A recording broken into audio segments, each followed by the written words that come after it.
Bienvenue dans un nouvel épisode de City Animal. Souvent, quand nous regardons vers le Moyen Âge, nous avons tendance à y voir une époque dominée par la superstition.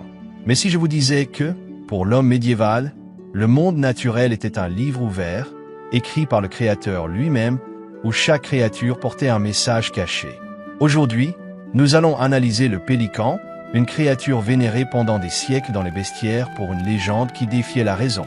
Le mythe d'un oiseau qui sacrifiait son propre sang pour sauver ses petits. En tant que vétérinaire, j'ai consacré ma vie à comprendre les animaux à travers les preuves scientifiques. Et aujourd'hui, je veux vous inviter à parcourir ce pont qui sépare la fascinante fable ancienne de la complexe réalité biologique que nous découvrons aujourd'hui. Avant de commencer, je vous invite à vous abonner à City Animal et à envisager de devenir membre de la chaîne. Ce faisant, vous ne soutenez pas seulement ce projet, mais vous obtenez un accès exclusif pour voir mes vidéos avant tout le monde, même avant leur diffusion publique. Êtes-vous prêt à découvrir ce qu'il y a de vrai derrière ce sacrifice légendaire? Dans l'imaginaire médiéval, le pélican n'était pas simplement un oiseau marin, mais un puissant symbole visuel chargé de sens spirituel, utilisé pour enseigner au peuple, majoritairement analphabète, le sacrifice et l'amour divin. Voici son rôle et la leçon morale qu'il transmettait. Figure du sacrifice suprême, l'iconographie médiévale représentait le pélican se blessant la poitrine avec son bec pour nourrir ses petits de son sang, une image interprétée directement comme une représentation du sacrifice de Jésus-Christ sur la croix pour le salut de l'humanité. Symbole de la résurrection. On croyait à tort que les petits du pélican mouraient et que l'oiseau, après 3 jours de deuil, les ressuscitait en les aspergeant de son propre sang, ce qui faisait de l'animal un symbole visuel immédiat de la résurrection du Christ. Leçon de charité et de don de soi. Au-delà de la théologie, le pélican enseignait une leçon morale fondamentale, la charité désintéressée et l'amour abnégation. L'image servait de rappel constant que, tout comme le pélican prenait soin de sa descendance, le croyant devait pratiquer le don de soi, le souci du prochain et la générosité extrême dans sa vie quotidienne. Usage dans l'art religieux. En raison de son impact visuel, cette figure fut fréquemment intégrée dans l'art des cathédrales, apparaissant sur des autels, des vitraux et des manuscrits enluminés, fonctionnant comme un livre ouvert, communiquant des valeurs de noblesse et de sacrifice sans avoir besoin de mots. Dans l'imaginaire médiéval, répétition, le pélican n'était pas simplement un oiseau marin, mais un puissant symbole visuel chargé de sens spirituel, utilisé pour enseigner au peuple, majoritairement analphabète, le sacrifice et l'amour divin. Voici son rôle et la leçon morale qu'il transmettait. Figure du sacrifice suprême, l'iconographie médiévale représentait le pélican se blessant la poitrine avec son bec pour nourrir ses petits de son sang, une image interprétée directement comme une représentation du sacrifice de Jésus-Christ sur la croix pour le salut de l'humanité. Symbole de la résurrection. On croyait à tort que les petits du pélican mouraient et que l'oiseau, après 3 jours de deuil, les ressuscitait en les aspergeant de son propre sang, ce qui faisait de l'animal un symbole visuel immédiat de la résurrection du Christ. Leçon de charité et de don de soi. Au-delà de la théologie, le pélican enseignait une leçon morale fondamentale, la charité désintéressée et l'amour abnégation. L'image servait de rappel constant que, tout comme le pélican prenait soin de sa descendance, le croyant devait pratiquer le don de soi, le souci du prochain et la générosité extrême dans sa vie quotidienne. Usage dans l'art religieux. En raison de son impact visuel, cette figure fut fréquemment intégrée dans l'art des cathédrales, apparaissant sur des autels, des vitraux et des manuscrits enluminés, fonctionnant comme un livre ouvert, communiquant des valeurs de noblesse et de sacrifice sans avoir besoin de mots. Dans les bestiaires médiévaux, le pélican était le protagoniste d'une dualité fascinante. Ce n'était pas une créature plate, c'était un symbole qui oscillait entre la vertu la plus pure et des mises en garde sur le comportement naturel. Le visage bienveillant, le Pelicanus Dei, l'image la plus répandue était celle du pélican pieux. Sous cet aspect, l'animal incarnait la charité absolue et l'amour parental poussé jusqu'au sacrifice. Pour l'homme médiéval, c'était un modèle de conduite qui reliait la nature à la divinité, représentant le don total de soi aux autres.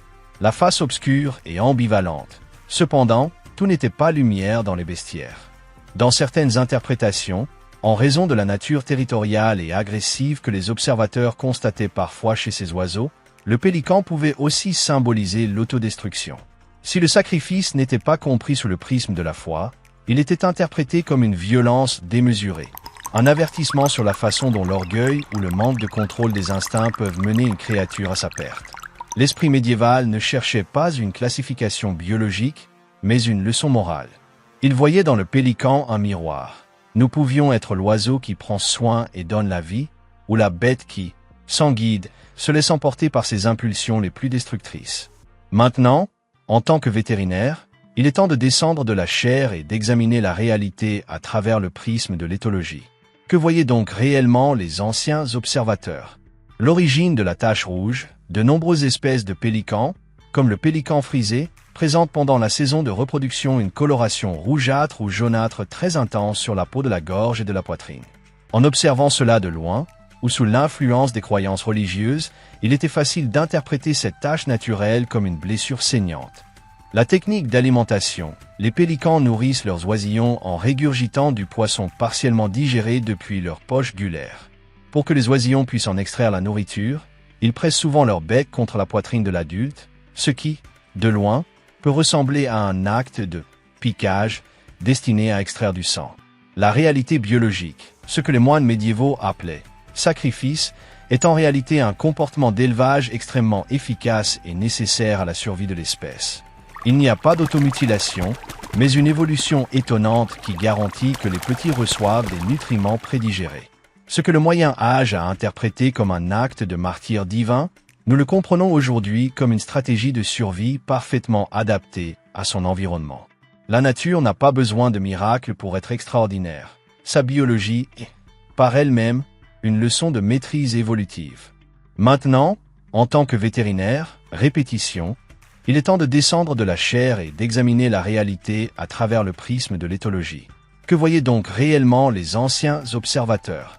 L'origine de la tache rouge, de nombreuses espèces de pélicans, comme le pélican frisé, présentent pendant la saison de reproduction une coloration rougeâtre ou jaunâtre très intense sur la peau de la gorge et de la poitrine.